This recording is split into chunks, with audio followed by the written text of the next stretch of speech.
What's going on, guys? Will Blandrake. A lot of people are actually surprised that I'm even driving again, and I totally understand why. This was a big decision for me after about 2.5 years. Well, no, it's been about 2 years of me not driving, maybe only 1.5 of completely not driving at all. I stopped kind of in the middle of 2020, and now we're almost going into 2023. So yeah, it's almost 2 years of not driving, and I'm just now getting back on the platforms, Uber, and now recently I just signed up for Lyft. I gripe and moan about Uber and Lyft, but I gotta be honest with you guys, it's not a bad part-time job. And I don't want to get you a wrong impression about how much money you can make, especially for you people in Connecticut. There's all different strategies and ways to make pretty decent money driving for Uber and Lyft if you pick the right times of day, the right hours. You can make a killing out here. I am not out here to teach you that strategy. My strategy is to just use Uber and Lyft as a part-time means to put even more money into my holding company. So I don't even take a paycheck from Uber. Most drivers will cash out each day. I do have the Uber debit card, so I can have the ability to cash out. But I probably won't cash out unless I just want a cash out one day so I can have money for the gas for the week. I probably will start doing that. But other than that, I probably will never cash out.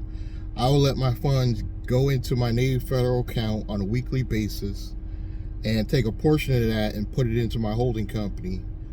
And a portion of that will pay my Navy Federal debit card, or credit card, sorry. So I don't really find a need to do this really early mornings and late at nights and deal with the drunk people and the craziness and the drama. And getting up early is just not my thing at my age. I'm trying to chill, so I get up at my leisure, which is usually for me about 8 o'clock at the latest. I try not to sleep all day. I try to get up, work on my content on the channels, Nice Guy Driver being one of them, and then I get back on the road for about 4 hours a day, guys. I'm not out here to impress anybody. I told you guys I was going to do this part-time only to bring in extra money, but it is probably the best part-time job, but I just don't recommend it full-time at all. In the past, I would have said yes. Back in about 2018, when I started this, I would say it was definitely much more of a prospect to be great for full-time, but I don't see it now. They're just doing too many pay cuts, and they're getting creative on the pay cuts. So it's not like you blatantly see a pay cut. Like, you have to really look at your analytics. You have to really do a deep dive to figure out that you're not even really making the same money as you used to. The best way of judging it, if you do a lot of airport rides, what you used to get, if you get a lot of rides to New York, you compare that to what you used to get, and you'll see it's just not the same. And this is my theory. My theory is the gig economy apps will siphon more from you the more you make.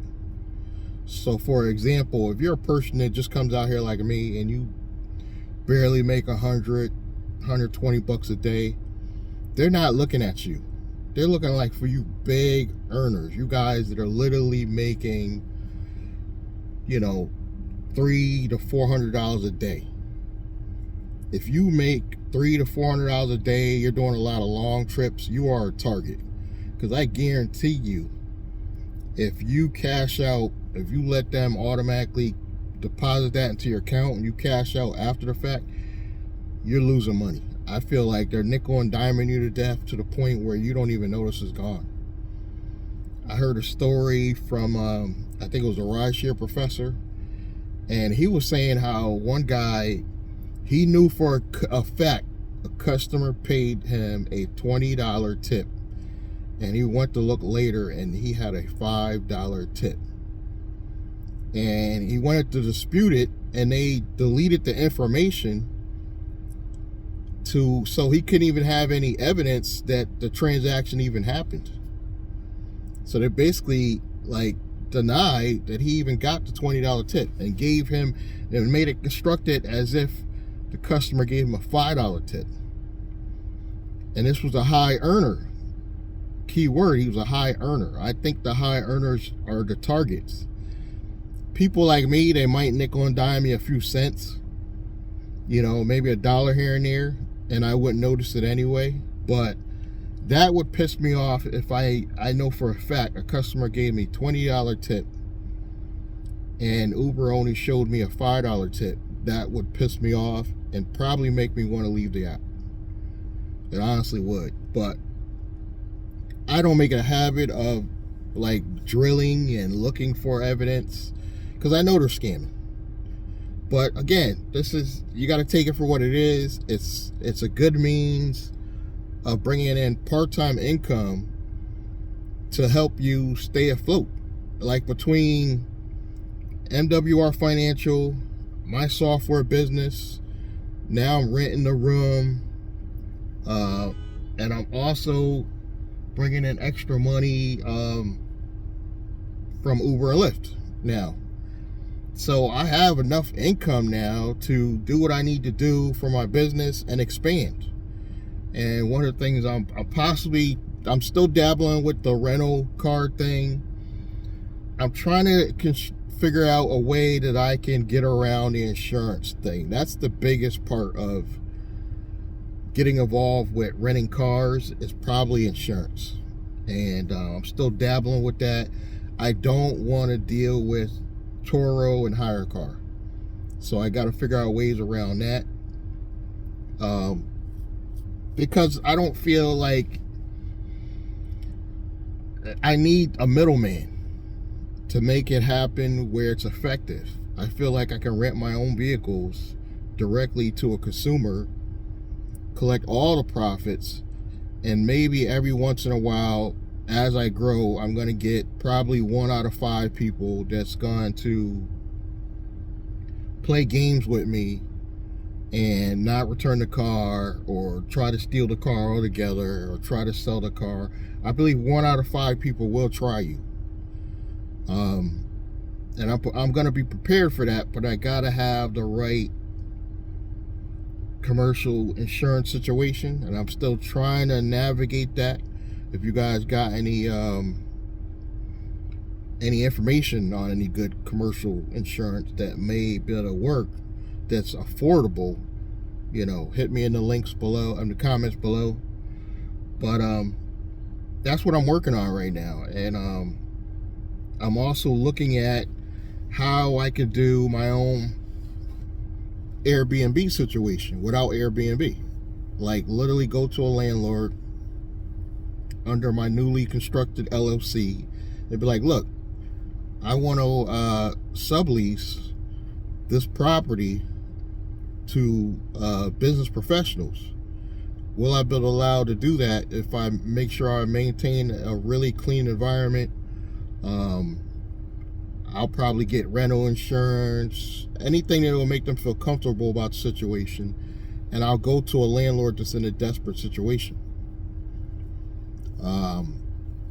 And then we'll try to play it by ear that way. I'm looking into doing that possibly. A lot of things that I'm trying to cut out the middleman in a lot of the opportunities I'm doing. My landlord has a real estate license. I may go around using her, try to construct a deal where I do a lease with an option to buy. This way I can get into the property that I want to acquire, get my credit where it needs to be, and then purchase the property at a later date.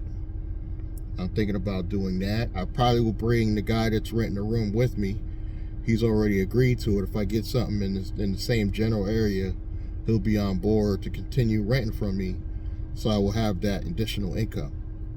So I'm doing a lot this year, going into 2023, and I believe 2023 is going to be the year my online stuff really pops as well, because I'm getting a lot of signups for my software business simply by telling people go to the link below. And if I get that same success with MWR Financial, now that I'm promoting this bill shredder that they have, guys, the sky's the limit how much income I could possibly bring in. Of course, like I always tell you guys, the goal, the minimum goal should be $5,000 a month, because that's when, if you have $5,000 a month going through your accounts, that's going to qualify you to get more funding for your business when you need it. But if you're bringing in over that, say $10,000 a month, you are doing better than the average American. And as long as you maintain that and slowly grow, you're going to be successful. That's my goal. Yeah, going into 2023. I'm going to try to pull it off, guys. But I want your continued support. Thank you guys for the few views that I have gotten, and the few loyal subscribers that continue year after year to watch my content. Even you people that randomly come by and you watch my content and you catch a video, you know, try to support. Give me a like, you know, subscribe to the channel. Help a brother out. Hit that bell icon, and I'm going to catch you guys in the next one. Thank you.